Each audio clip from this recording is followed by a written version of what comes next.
One, two, microphone check, one, two. Okay, thank you so much for tuning in. This is Jamil Salib Zamir out of Manning, South Carolina. Sincerely thanking everyone and thanking you for your patience. As I was supposed to be on with this broadcast last week, I promised that I would have been on last week, and then I promised on yesterday that I would be on, and I didn't hold to that promise. So I apologize. I want to thank everyone for tuning in. We're on 1, 2, 3, 4, 5, 6, 7 platforms. That's 3 Facebook pages, Instagram, linked, YouTube, and X, or the old Twitter. I publicized that I would be coming back on, and this subject is so vitally important.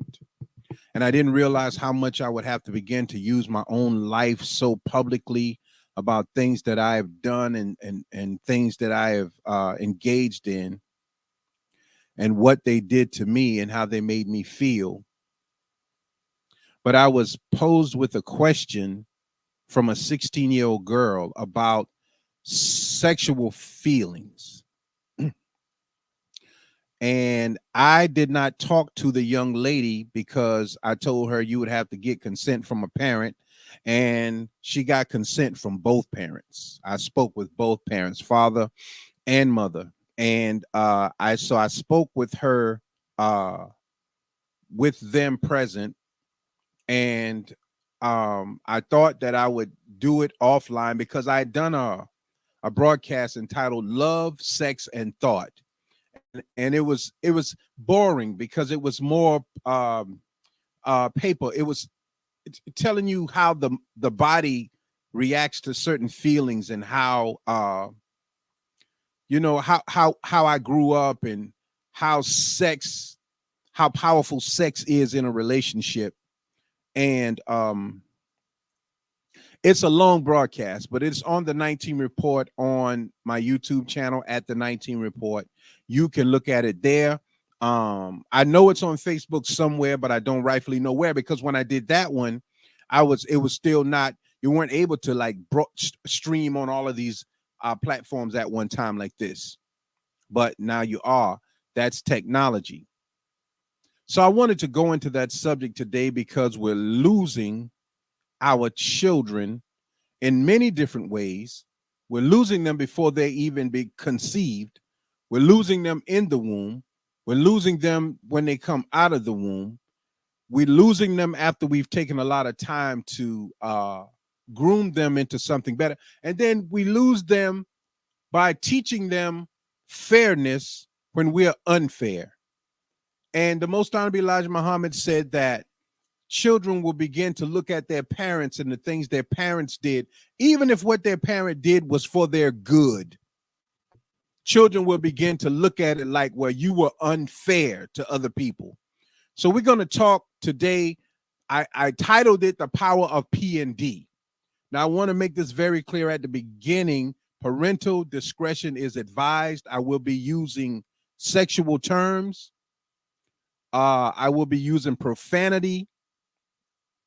That's why I wanted the young lady to get her parents' permission or have them present, because I was going to be using the terms that they can relate to. And so today, this may very well be part one. I don't know yet. And this may just be the whole thing right now. So I thank you all for tuning in. Again, this is Jamil Salib Zamir. This is Community Candid. This is a subsidiary, or this is a branch off of the 19 Report, like it is, and also microphone check, all under the same umbrella. And we'll soon be going into another branch of public broadcasting. Now, before I do the intro, I want to go up on my soapbox about several things to show you how life imitates it replicates itself over and over again. And the more it replicates itself, depending upon the replication, the purpose of the replication, the energy behind it, the frequency behind it, things get worse and worse. So I was at a meeting tonight with a Sumter coroner, and he was saying He hadn't gotten any sleep yet tonight because all day he was responding. He responded to 5 different calls, death calls, that he had to take the body and, try to determine the cause of death. So after he spoke, and I'll put a picture up of him later, and I want to say this to all of the people out there who are just so quick to want to do things because you're trying to prove a point. God gave me this to do. If you're not able to share your life as an open book to a degree, and if you're not able to comprehend how to ask people questions, what to ask and when to ask it, and if you're doing it for the wrong reason, your presentation of this type of material will not be the same as what God has given me. It may be more flamboyant and people will cheer, and you could get a room full of people who will clap and cheer for you, but none of them understand anything. The purpose of what we're doing is for the purpose of relative communication. You can relate to what I'm saying and to cause a reaction in the individual that will either cause them to stop doing something that they were doing or cause them to start doing something that will benefit them. So it's a very difficult subject today, but we're going to talk about it. So after the gentleman spoke, it was a Caucasian gentleman out of Sumter County, and I listened to everyone speak. But after he spoke, he was leaving because he had to go do something else, and I stopped him in the hallway. And I asked him the question, and I'm on my soapbox right now before we get into the subject. I got a few things to say. I asked him a question. How did these people die? Was it homicide, suicide? Was it murder, or was it natural causes? And he went on to tell me about it, and I'm going to have him on the show. So we're talking about the power of PUSSY and DICK. And the reason I put it as blunt, I have on my personal page on YouTube, The Power of Pussy, Love, Sex, and Thought, Black Love.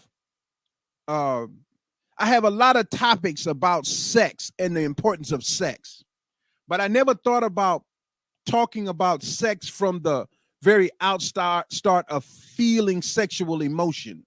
So I want to talk about that today, but I'm on my soapbox right now.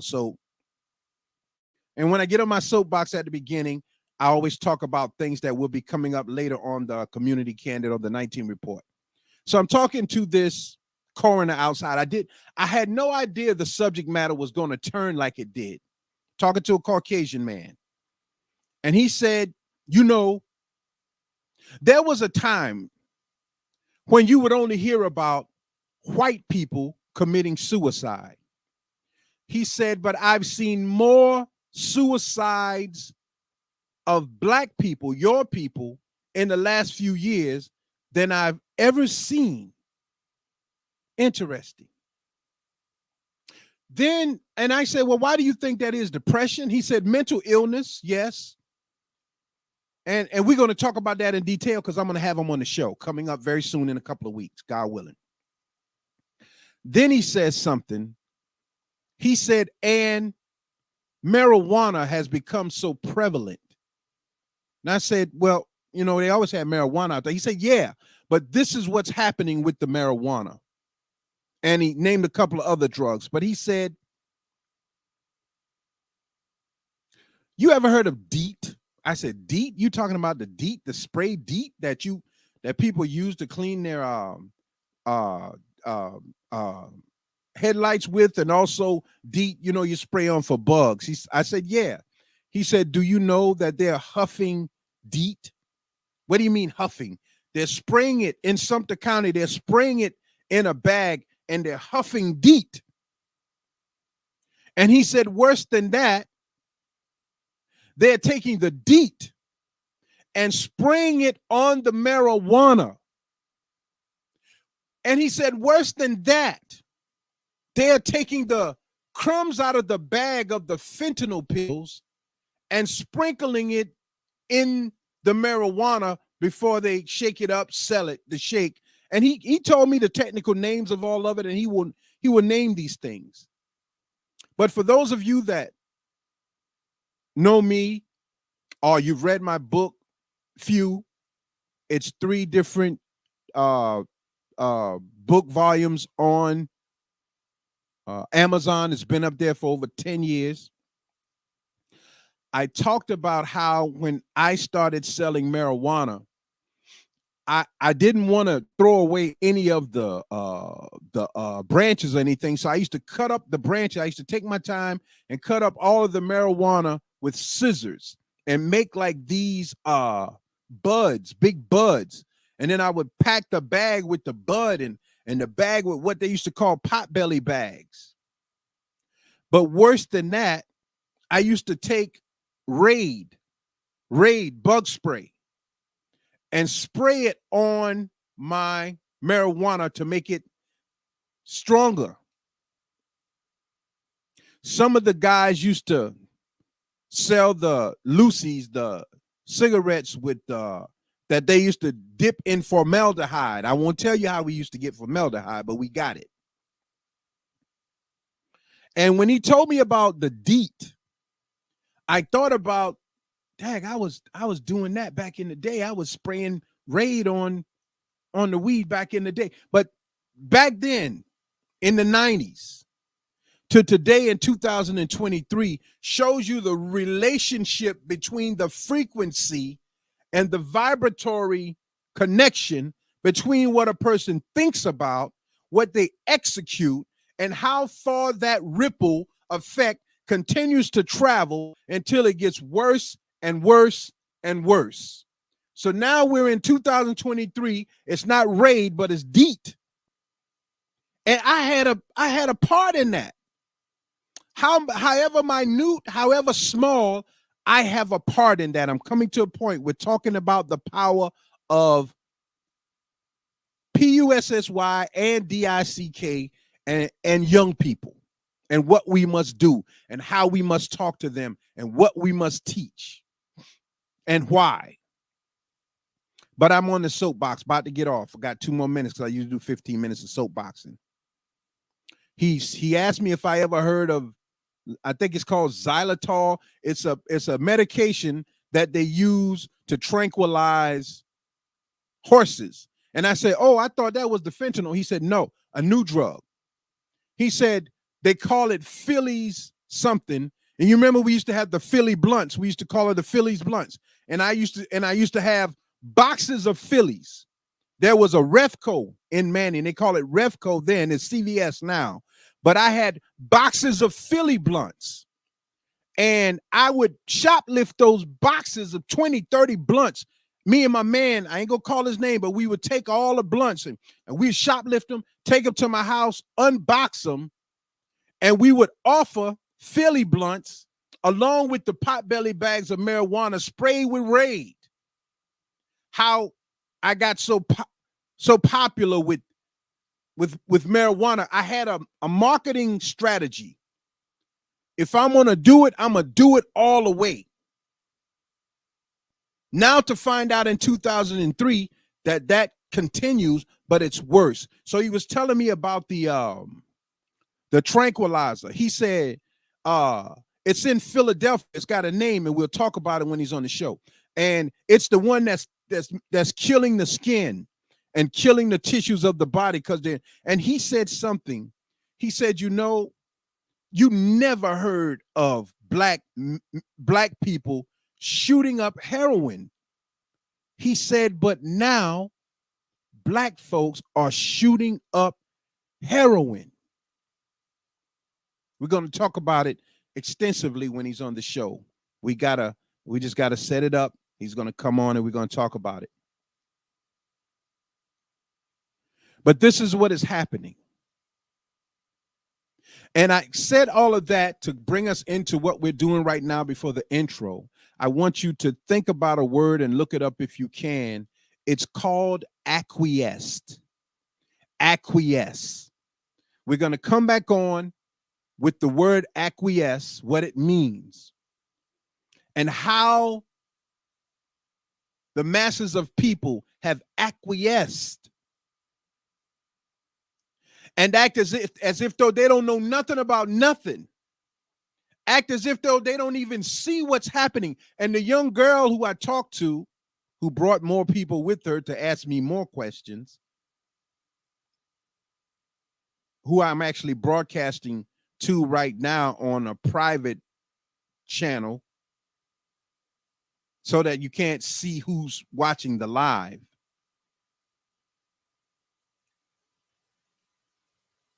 They started asking me questions about homosexuality, about coming, orgasms, all that stuff. And we talked about it. So we're going to talk about it today. But keep in mind the word acquiesce. I will be back in a minute, God willing.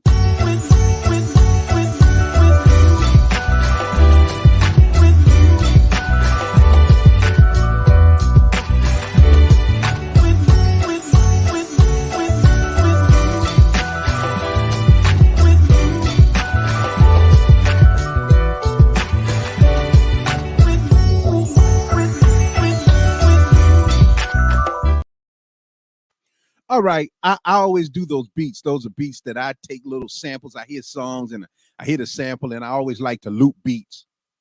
I could never do the breakdowns and stuff, but that little hook, I could always catch that hook, and I always like, do that. So we're talking today about sex amongst the young and how sex has been weaponized and how it is being promoted, and what we're going to have to do in order to help young people.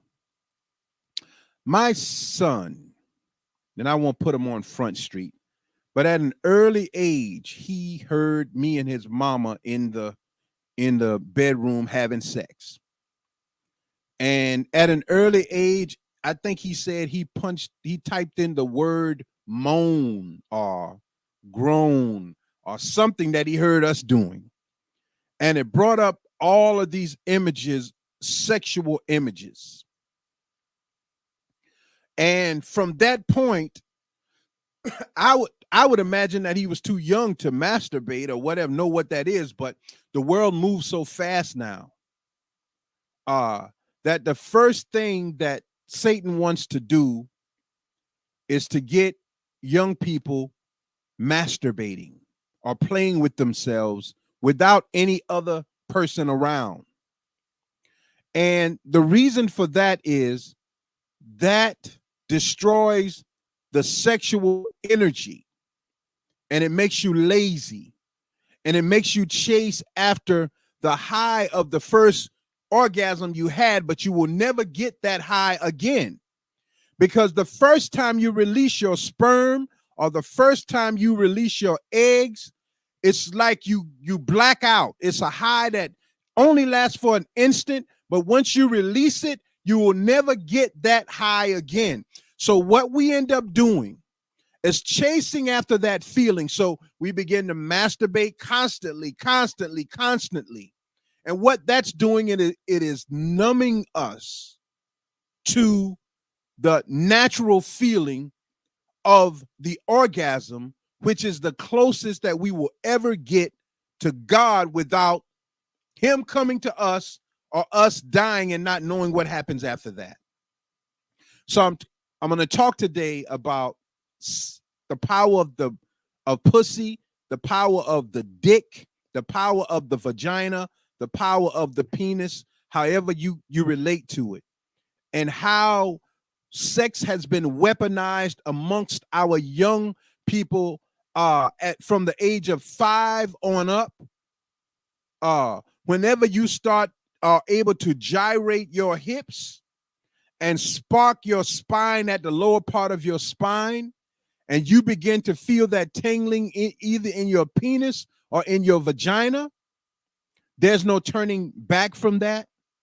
And depending upon who produces the reaction to that, that's what you become a slave to. I think I'll end with, I'm going to put this on there real quick, show you how things work. I'll end with that, God willing. Now, I want to say this before Satan can Before Satan can entice us to do anything, he has to make it known his reason for being there. He has to make it known his purpose for contacting us. That's a must. In this world of universal law, Satan must tell us everything. That's why movies like oh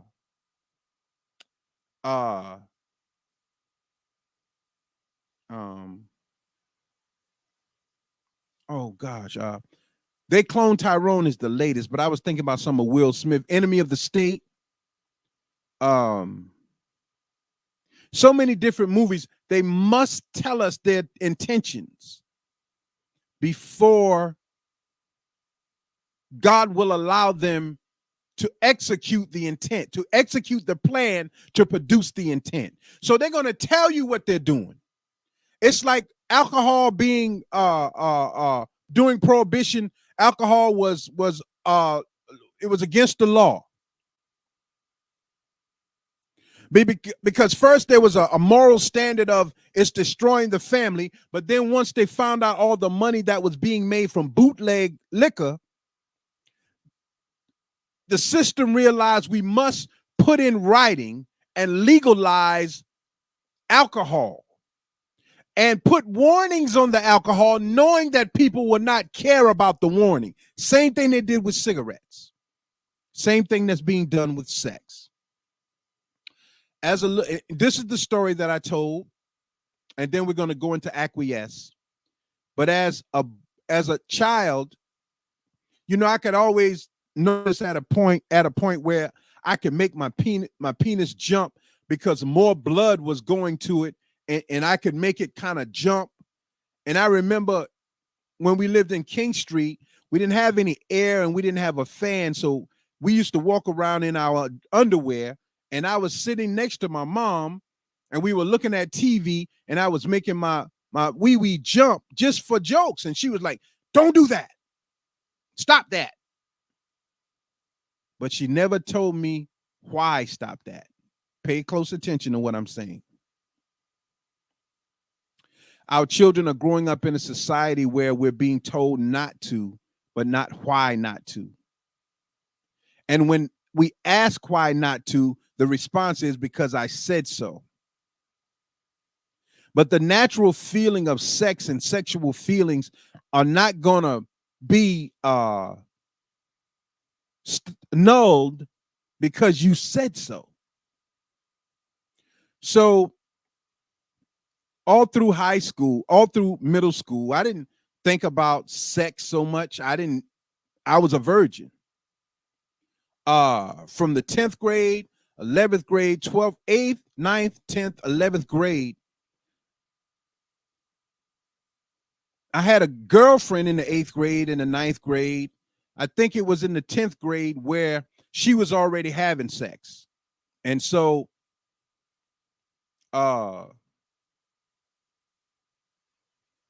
she got me involved in sex. I didn't just did it. But before that, there was a guy in the neighborhood. I won't say his name. I remember him like the back of my hand. And he used to walk down the street looking in dirty magazines. And one day he threw away a dirty magazine in the trash can next to the Piggly Wiggly right there across from Hardee's, because I used to live on Drayton Street, Boundary Street. I used to live on Boundary Street behind Hardee's, South Boundary. And me and my brother picked up that book, and I didn't really know what I was looking at, but it was a woman dressed like an Egyptian. I didn't know, what she was dressed as, but it was a black woman, and she had the makeup and her skin was so beautiful. And they were showing all of these sex scenes in the book. And me and my brother used to look in the book, and we had it hidden on the side of the house. But nobody told us anything about sex. And then we found another book with white people in it. And the sex was so raunchy, and we used to read the stories, and the stories was about a mama who was sleeping with her son and a daddy who was sleeping with his daughter. and aunts and uncles and grandmamas, everybody just fucking, everybody just whatever they wanted to do. That was our introduction to sex. And I remember being at home on Boundary Street, and I'm looking in this book, and my dick got hard, and I didn't touch my dick to rub it. I just touched it because it was hurting. It was so hard, and I started rubbing it, and I remember blacking out for a few seconds. And that same white stuff that I saw coming out the man's dick on the pictures in the magazine was on my hand. I like the smell of it. I like how I felt when it happened. I didn't know nothing about no masturbation or none of that. That just happened, and I ain't had nobody to talk to about it. So at least 5 times a day, I'm reading. Listen to what I'm saying now. I'm coming. We headed to it. At least 5 times a day, I'm reading about incest. They didn't even know what that was. Family members having sex with each other for pleasure. And I'm masturbating, and I'm feeling good, and orgasm are coming while I'm reading that material. Over time, sex becomes weaponized in your mind. And now you don't even see your family as family. You see them as fuck partners. And that's not just me. That was the generation of that time. And before that, they used to call them kissing cousins. One of them would get pregnant, and it's a lot of the prominent people in Manning to this day would not admit that there was incest in their families. They just take care of the children. Some of them are deformed. Some of them are mentally ill, but they just take care of the children. And you know, even when the child gets pregnant, they send them off. They come back with a baby. I'm telling you what happened and the ripple effect of our acquiescing. Here comes the word acquiesce. And this will relate to everything that I'm teaching probably in the next. It relates to every broadcast I ever did, but it's relating a whole lot to this.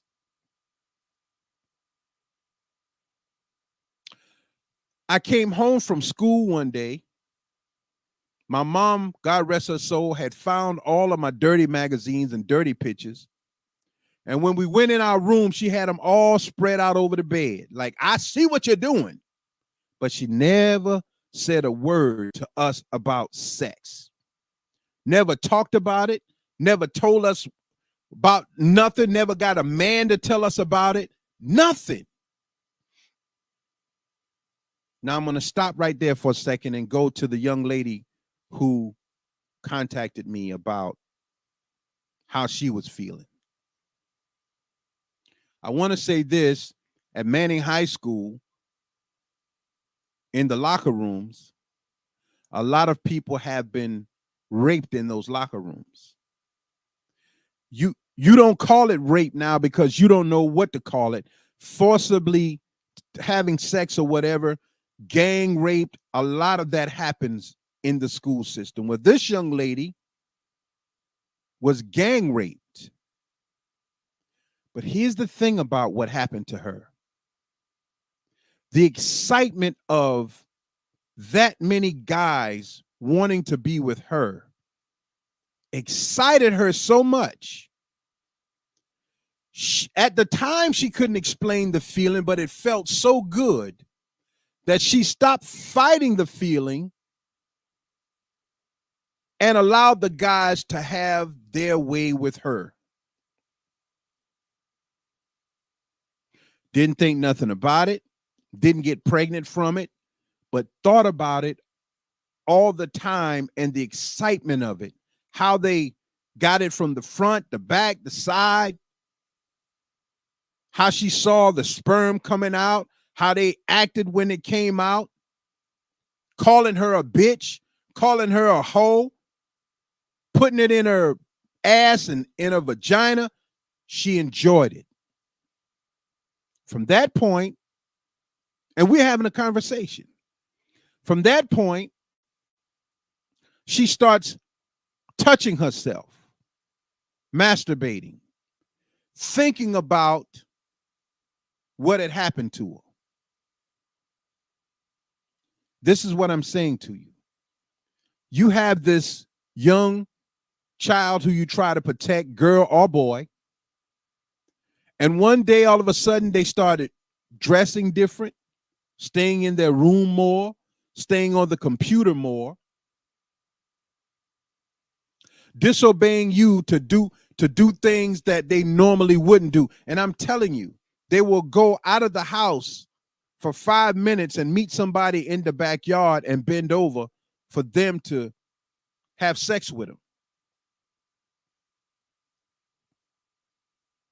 So she's telling me about now how the feeling she got when they did it the first time, she no longer gets it. So now in her mind, she's trying to think of other ways to bring that feeling back.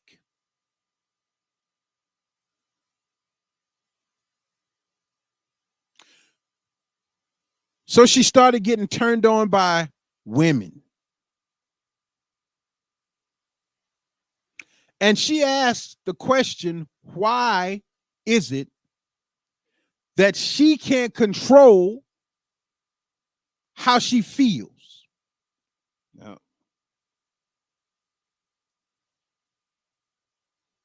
I said, sugar, let me tell you something.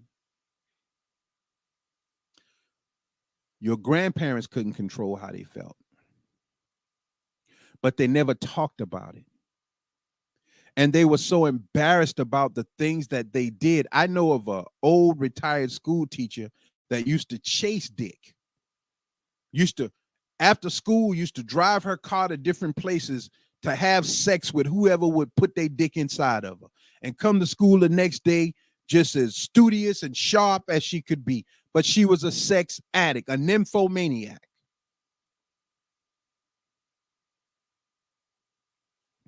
I said, we did you all a great disservice by acquiescing to the sins that we enjoyed. Acquiesce, what that mean? I said, look it up, then we'll talk about it later.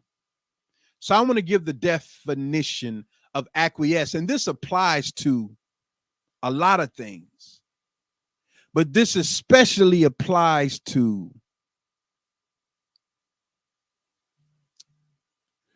those of us who think we got away with the things we did in the past because we don't think about them anymore. There's a reason I talked about universal law, and I got something on the computer over here. I want to read this first before I read the acquiesce.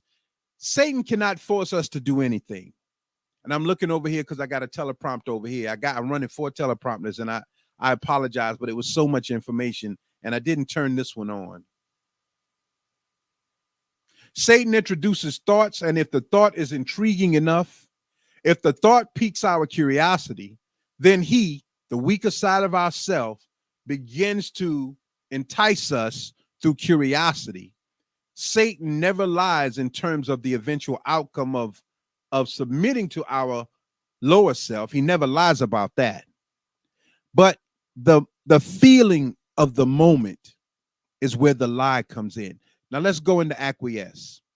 Acquiesce or acquiescent essence, act of or condition of acquiescing or giving tacit assent, agreement, or consent by silence or without objecting, compliance.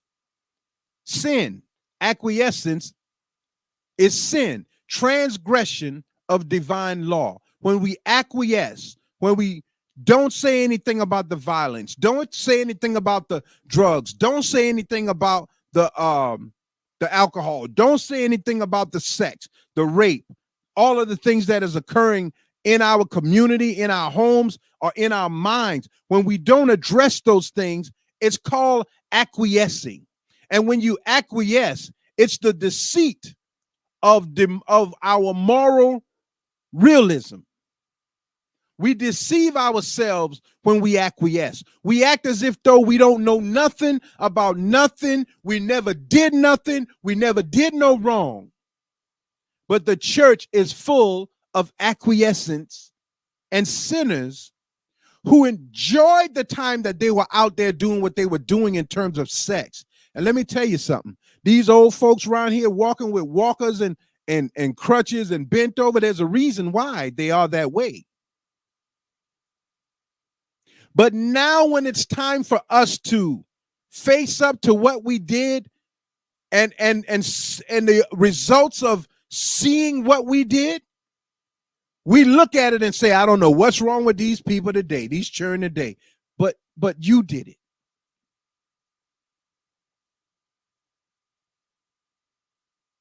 Older women in their 50s and 60s now are looking for young boys to fuck them.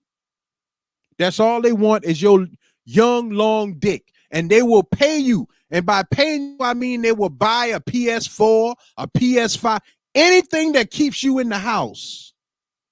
When they're at work, as long as when they come home, you like a little child sitting up there playing a game, and they calling you baby and honey, and you ain't never had no love from your mother or your father, and they showing you them big titties, and you sucking titties and fucking, and ain't got to worry about nothing. Older women have acquiesced. They cannot face the responsibility of being a woman for a man, so they would rather be a mother for a child and have that child pretend that you're their mother. Remember I talked about earlier how in the neglect of my childhood, to think about sucking your mother's titties or being around your mama was a turn on. So these young boys today, although they will acquiesce and act as if though they don't know what I'm talking about, they are living in these apartments and these rental homes, playing video games, smoking weed, selling drugs. These women are giving these young boys money out of their income tax and check to re-up for dope in order to keep them in the house so they can have a instantaneous fuck partner. The power of P and D, how sex has been weaponized. So now you got young children who are sexual desires are stirred up at an early age, as early as 5. But I don't let my daughter play with no boys. She too young. She just got girlfriends. But now the girls at the age of 5, because of what they can see on Big Mouth, on Netflix, and all it talks about is masturbation and sex on there. All of these different shows that stirs the curiosity of queer eye for the straight guy, queer as folks, that stirs up the sexual desires at 5 and 6 and 7. Now a little young girl don't know what she's doing, like I didn't know what I was doing when I was masturbating, but I still came. I still had the orgasm, and it still felt good. And once you find that out, you chase that. Sex has become weaponized. So 5 years old, a young girl, mommy, can I spend the night over at Dorothy's house? And you think they just over there playing with dolls, but they're licking each other's pussy. And when it begins to feel good at 5, and the more, now you can type in something, like I told you, my son typed in moaning on the internet and all this porn came up. Instructions on how to become a freak. But we all have acquiesced. We've gone against, we transgressed against divine law. And we don't tell our children what it felt like sex-wise. How we longed for it, how we yearned for it, how we had sex with our cousins and brothers and sisters. We ain't telling none of that. We acting as if though we don't know what they going through, but somebody got to tell it. Somebody has to tell it in order to break the cycle of the reaction of our actions of breaking universal law, breaking God's law. So to acquiesce, young girls, you think you got them safe because they with other girls, but I'm telling you what this young girl told me. They bending over, they licking ass, they licking pussy, they sucking toes. They ain't got no titties, but they sucking nipples. And they're going to keep on doing it until they get the feeling that they desire. So now, whoever gives you the feeling is who you fall in love with. That's God's universal law. If I treat you right, you're going to fall in love with me. And if I fuck you right, you're going to fall in love with me. Whether you are male or female. And that is how sex is weaponized. The parental discretion is advised on this broadcast. I said it earlier. For those of you, I hate to have to keep saying it, but you pop on and you pop off, and then you pop on and you pop off, and you hear something and you run with that. You're going to be held accountable for running your mouth and not saying, listen to the whole thing, because I usually only go an hour and 10 minutes. But we're talking about the power of the pussy, the power of the dick. We're talking about these old women who are now housing these young studs to fuck them all in their ass any kind of way. And they're going to pay for you. That's how come these young boys don't work no job, but they always fresh to death. That was going on when I was young. I ain't lying. School teachers used to do it. I'm not lying. Some of them still do it. So you 5 or 6. We talked about being raped. I know a young man that was raped in the locker room, and he liked it. And for a long time, he went male on male. And he's, even though he's going on to marry, he's, of course, you think about it, because no woman can do that to you, because it's flesh on flesh. A woman can strap on a rubber dick and try to fuck you in the ass, but it ain't the same as a dick fucking you in the ass. There's an energy involved with it. And we're dealing with the way God made the mind and the body to react to what is given. We're not dealing with mechanics, not those kind of mechanics. We're dealing with polarized mechanics. Acquiesce.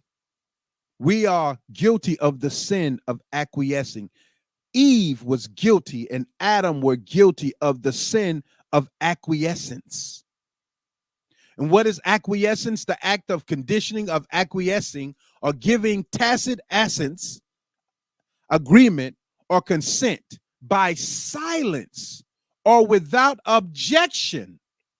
The late Dr. Martin Luther King says silence is just as bad as the person who's committing the crime. When you do not stand up for what is right morally, you break the space-time continuum.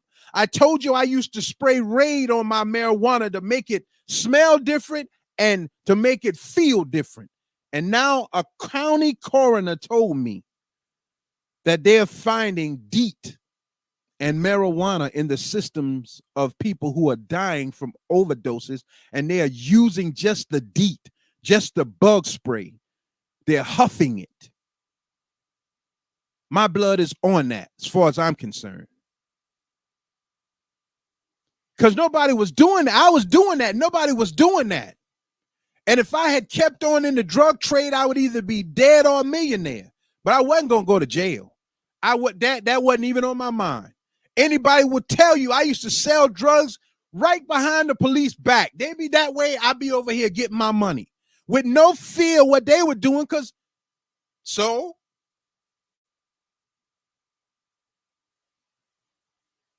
But the bug spray, we're acquiescing. The deceit of moral relativism. We just say, okay, somebody gonna do it. Well, somebody gonna sell them the drugs. Might as well be me. Somebody gonna fuck up. Might as well be me. So I spoke with, and I got a lot of questions to answer, but it won't be tonight. I just wanted this to be an icebreaker because this was so difficult for me. Every time I turn on the internet to start talking about this young people and sex, my mind got so clouded, I just couldn't get it together. But after today, I said it's time, because God told me a week ago it was time. But check this out. We saw moral relativism in the Garden of Eden. Check it out. Satan talking. Did God really say you must not eat from any tree in the garden, then Eve, first mistake, answered. See, if my dick gets hard and I ignore the hard, I can make it through that period. But if my dick gets hard and I touch it,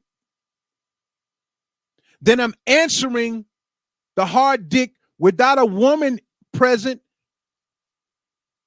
to do what is natural to do. So either I masturbate, and there are even cases of people that are raping animals.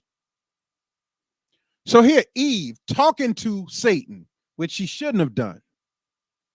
We may eat from the trees in the garden, but God did say you must not eat fruit from the tree that is in the middle of the garden, and you must not touch it or you will die. From the head to the torso, the dick, the vagina in the middle of the garden, from the waistline to the feet, the measurements will be similar, but the sexual organs are in the middle of God's garden, us.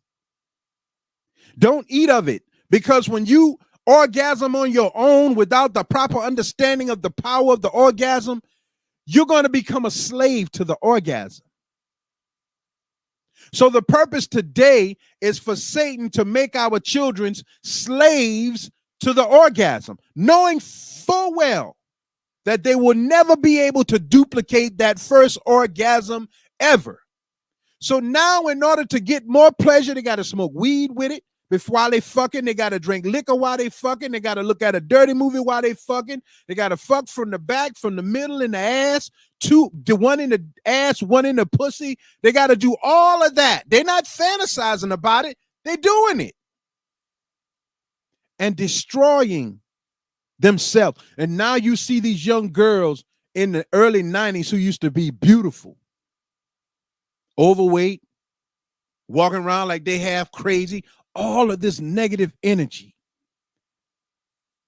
And that's why they had to take all of us to Hollywood. They had to give us the wigs and the lashes, and so we could look like we're that same person we once were, but morally we acquiesced and we will not face the reality of what we did, and we sit silently and watch the next generation get worse and worse, and won't speak for fear that somebody going to say, you did it, you used to do it. Yes, I did. And yes, I did it. And yes, at the time it was pleasurable, but I realize now I made a horrible mistake. And the rest of my life, I got to try to see to it that you don't make the mistake that I made. That's how you reverse the cycle of this world. But we're not reversing it.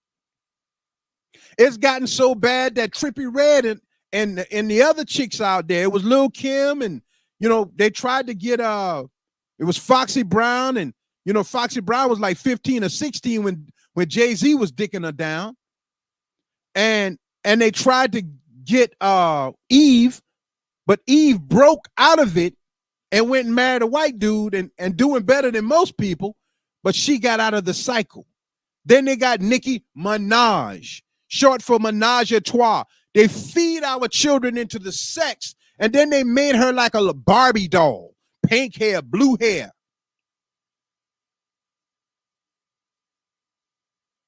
And we quiet. We acquiesce. We out there partying with her. My anaconda. We with it. Too weak to fight. And watching our children die sexually. And let me tell you something. I read the report to you. Our children got so many diseases, from mono to herpes to syphilis, diseases they ain't gonna never get rid of. And they spreading it because they can't fight their sexual desire. Now let's get back into this before I close. Young boys coming up with sexual desires, they dick hard. You start out playing and wrestling. The next thing you know, you're touching on, and you say, well, my child is hanging out with his friend. They ain't gonna do nothing. They boys. Let me go back a second. Once you are a female, you start rubbing your titties and fingering your vagina, your ass, and all of that for a sexual feeling, you're a female touching a female. You understand that? So the frequency that you create makes it easy for you to allow another female to touch you. You understand that? And if she can get her finger far enough inside of your vagina, your Garden of Eden, to find your G-spot, then just like it was when I was reading those books about incest and fell into the mindset of one who would fuck his own cousins and all that mess, same thing. Now you got girls who are saying, I'm a lesbian. They're not a lesbian. They love the way a girl makes them feel, but they're not in love with girls. But they will settle for that feeling until there's no more feeling left. So for the next 20, 30 years, most of our women going to be with women. Because I can't be myself as a woman around this man because he looks at me funny. But when I tell this girl over here to lick my ass, lick my pussy, lick my toe, she does it. And then they got this quote unquote, only a woman knows what a woman wants. So the moment you start to touching yourself, you're opening the gateway to making it easier for another woman to please you. Likewise with a man. When you masturbate, you are a man touching yourself. So that energy is circulating from your brain, your heart, your nipple, which is one of your nipples. You can't hide the nipple. The nipples is a prime spot for sexual arousal. You can't hide that. I don't let children touch my nipples. You don't touch. No, you get off of granddad nips. You know what I mean? That's a no-no. Mama, when she's giving a child her breast to feed, she gets that same emotional connection because she's producing endorphins, serotonin, and love energy to the child. It's almost, they're not only pulling on the breast, but they're pulling on the vagina, and the energy is going into the child.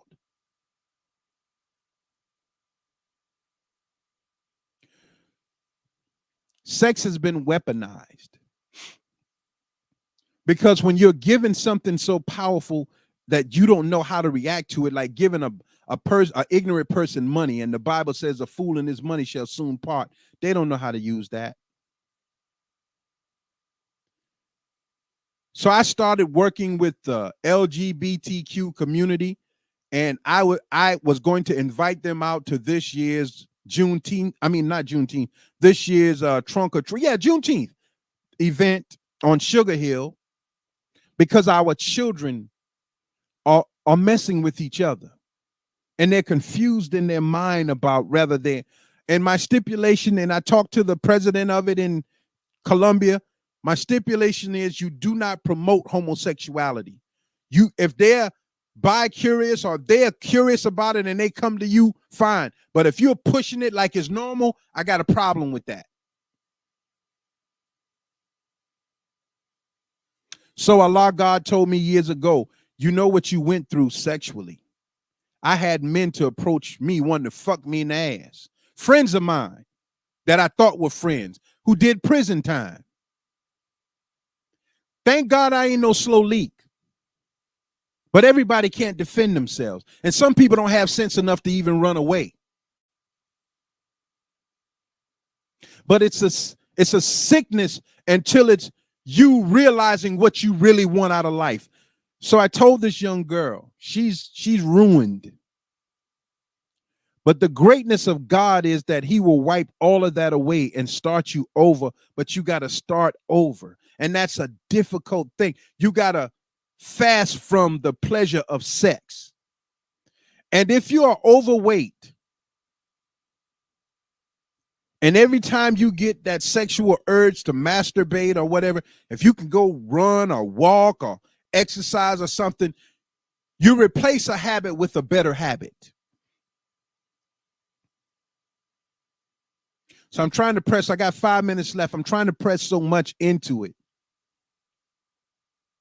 And the school system, unfortunately, with sex education, are not teaching you about the emotional ties of when someone tugs on your heartstring, or when they give you so much sex. Listen, this young lady said she realized she liked rough sex. So if somebody grabs her and slams her against the locker or in the, she orgasms. She's 16, 17 years old.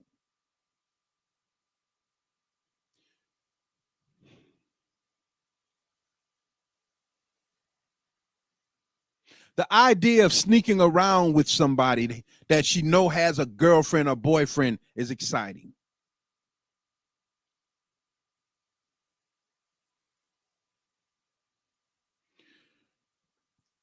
These things have to be addressed in order to fix them. We are committing the greatest of sins by acquiescing. So Eve says, we may eat fruit from the trees in the garden, but God did say you must not eat fruit from the tree that is in the middle. And I was talking about the middle, and I went off on the middle, which is the sexual organ. Then Satan says, check this out. Oh, man, you will not surely die. For God knows that when you eat of it, your eyes will be opened, and you will be like God, knowing good and evil. And I want to close on this. Everyone cannot handle knowing good and evil.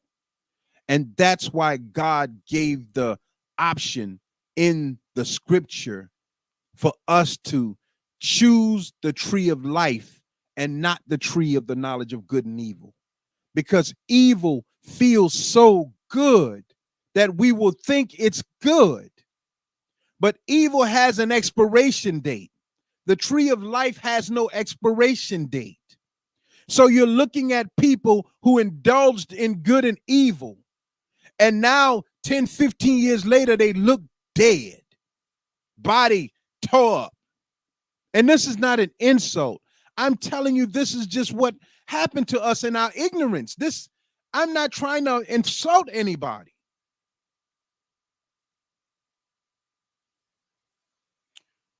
I wanted to say this. Satan was right. Adam and Eve both ate of the tree, and they did not die at that moment. That's how moral relativism works. It provides a perceived advantage for today with no regards of future repercussions.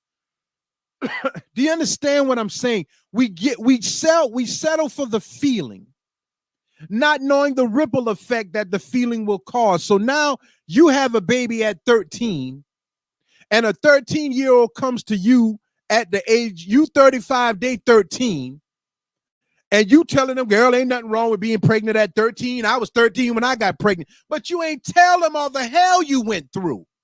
You acquiesced. You act as if, oh, I did the right thing. I did right. How the hell can you do right and you don't know right?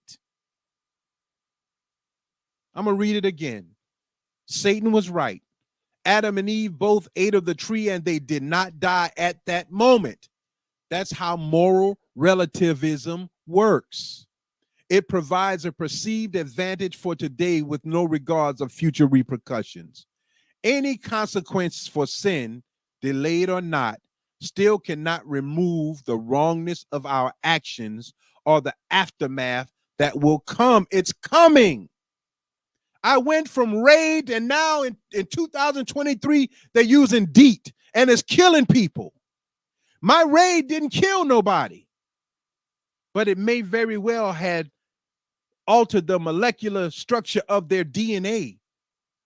I'm to blame for that. I ain't gonna acquiesce and say, well, nigga, I was making money. Yes, I was making money. I was good at it. But man, the moral responsibility, what I got to go through now,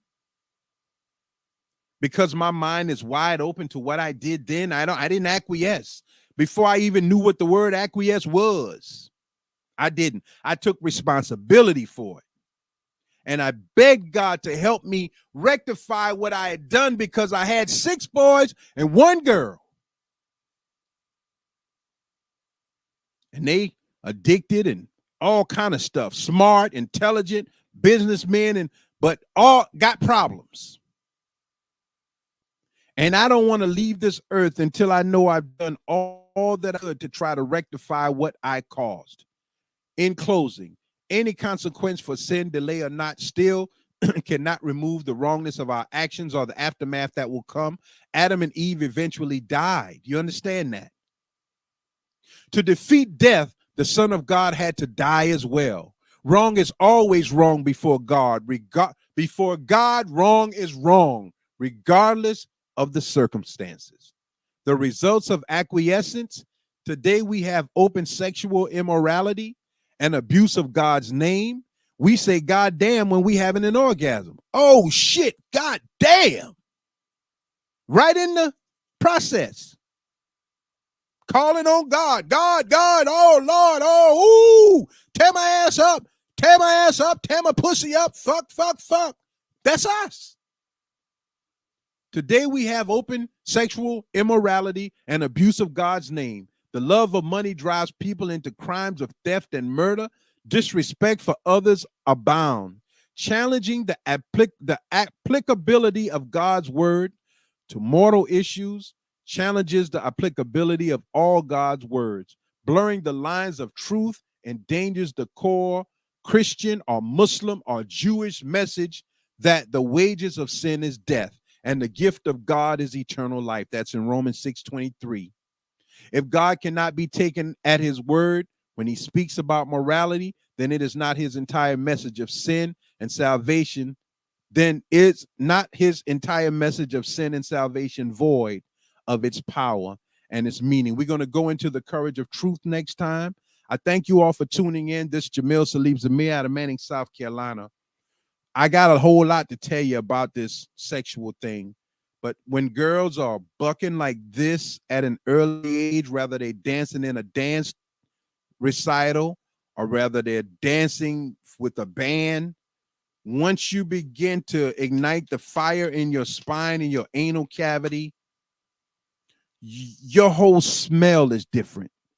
And that's why these male coaches who coach females start trying to mess with them early. And that's why these female coaches try to molest, because they start to exhibit their sexuality, but in an innocent way.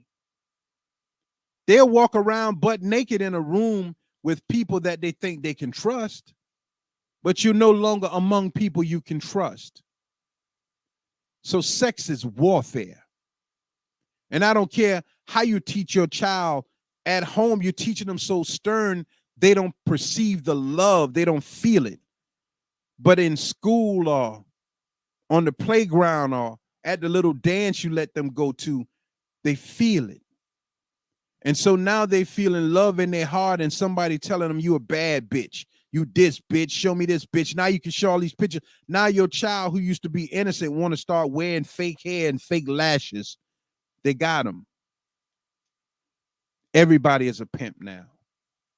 And our job is to not acquiesce, but to tell the raw truth about what's happening so that we can try to reverse the effects of what has already happened. This is real. I thank you all for tuning in.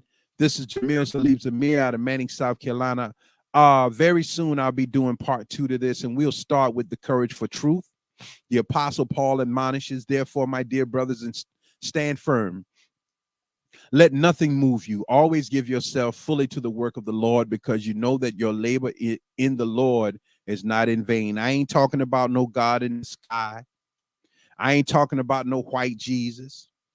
I ain't talking about no black Jesus.